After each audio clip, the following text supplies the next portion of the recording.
बिस्मिल्लाहिर्रहमानिर्रहीम। मैं हूं आमिर भट्ट और आप देख रहे हैं सिटी 5 टीवी। बढ़ते हैं आज की हेडलाइंस की तरफ।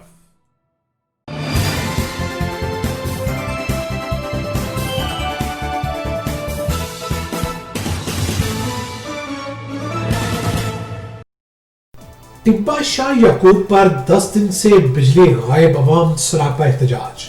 ट्रांसफार्मर खराब होने के बायस तब्दील न किया गया। इलाका वकीलों के मुताबिक वाटर टच से मस न हो रही।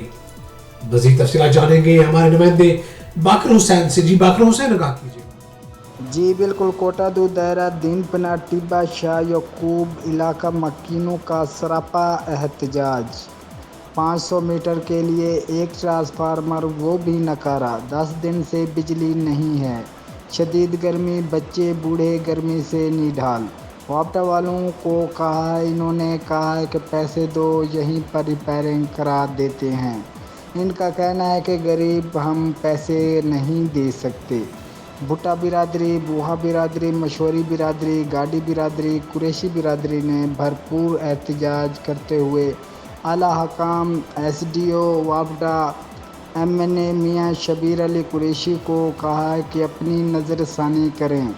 इनका कहना है कि हमें नया ट्रांसफार्मर मुहैया किया जाए। मजीद खबरों और अपडेट्स के लिए देखते रहिए सिटी 5 टीवी। मत भूलिए हमारा पेज लाइक करना, सिटी 5 टीवी। तब तक के लिए इजाजत दीजिए। अल्लाह।